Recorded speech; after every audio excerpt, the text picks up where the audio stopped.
அம்மையார் பிரேமலதா அவர்கள் வந்து இதுக்கு முன்னாடி நிறைய பேசியிருக்காங்க, நிறைய கூட்டங்கள்ல பேசியிருக்காங்க, நிறைய பிரச்சாரங்கள்ல பேசியிருக்காங்க. கேப்டன் அவர்கள் எவ்வளவு கஷ்டப்பட்டாருன்னு அவங்க பல பிரச்சாரங்கள்ல பேசியிருக்காங்க. அவர்கள் பேசினதே தான் சாட்சியா இருக்கு. நம்ம ஒன்னும் புதுசாலாம் சொல்லல.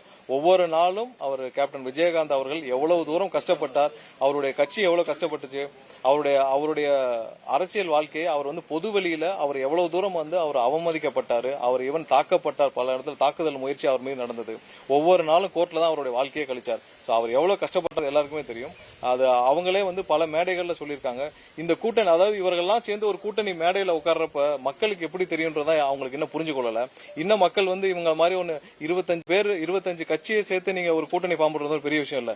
25 பேர் இருந்தாலும் மக்கள் உங்களை ஒரு பொருட்டாவது நம்பணும்ன்றதான். உங்க இந்த மாதிரியான ஒரு தலைவர்கள் எல்லாம் சேர்ந்து ஒரு மேடையில் இருந்தாலும் கண்டிப்பாக 1% கூட உங்களை மக்கள் நம்ப மாட்டார்கள் என்பதுதான் இந்த இப்ப இருக்கிற சூழ்நிலை காட்டுது. இதுவரை தமிழக வெற்றி கழகம் என்ற கட்சி இல்லை இது கடந்த தேர்தலாம். ஆனால் இப்ப இருக்கும் காரணத்தினால் மக்கள் அனைவருக்கும் மாற்றம் கிடைக்கும் என்ற நம்பிக்கை இருக்கிற காரணத்தினால்தான் இவர்கள் என்ன பண்ணாலும் முன்னாடி எல்லாம் ஏற்றுக்கொள்வார்னு நினைச்சாங்க. ஆனா இப்ப அந்த சினாரியோல கண்டிப்பாக இவர்கள் மக்கள் வந்து ஒரு நாளும் ஏற்றுக்கொள்ள மாட்டாங்க.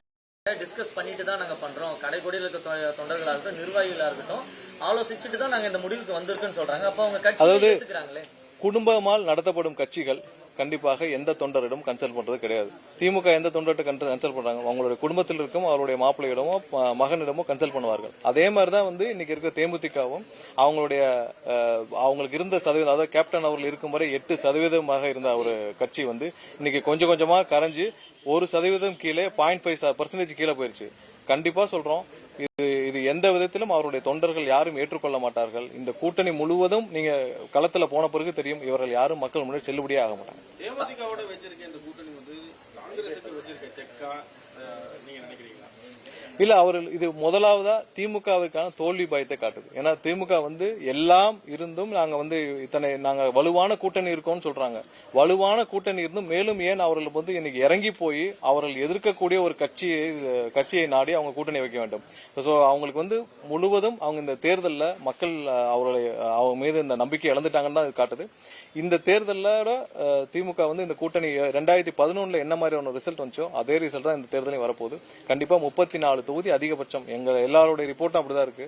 திமுகவிற்கும் அவங்களுடைய ரிப்போர்ட் தெரியும். 34 தொகுதிகளே அந்த கூட்டணி தாண்டாது. அதனால அந்த தோல்வி பயத்தால் தான் 0.5% கிடைச்சா கூட இல்ல 1% இருக்கும் கட்சியை கூட தேடி போய் கூட்டணி வைக்க வேண்டிய ஒரே காரணம் திமுகவுடைய தோல்வி பயம் தான். தேமுதிகவுடன் தாவேகா கூட்டணி வைக்க விரும்பினதா பேச்சுவார்த்தைகள் ஏதாவது போன இல்ல, அந்த மாதிரியான எந்த பேச்சுவார்த்தையும் எங்க சைட்ல இருந்து எதுவும் இல்ல. ஏன்னா எங்களால வந்து எங்களுடைய தலைவருடைய பாலிசி எல்லாம் தெரியும், எங்களுடைய கொள்கை எல்லாம் தெரியும். இதோட ஒற்று வரவர்கள் மட்டும்தான் எங்களுடைய கூட்டணியை வைக்க முடியும். சோ அந்த மாதிரியான எந்த முயற்சிகளும் இதுக்கு முன்னால் நடைபெற. காங்கிரஸ் அப்ரோச் பண்ற பட்சத்துல ஏத்துக்குவீங்களா சார் கூட்டணிக்கு?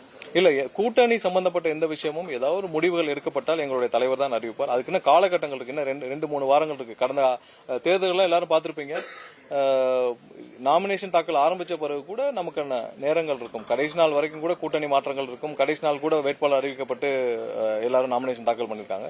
நாட்கள் இன்னும் அதிகமா இருக்குது, இன்னும் நேரங்கள் அதிகமா இருக்குது. கண்டிப்பாக மக்கள் செல்வாக்கு யாருக்கு இருக்குன்னு எல்லாருக்கும் தெரியும். அதன் அடிப்படையில்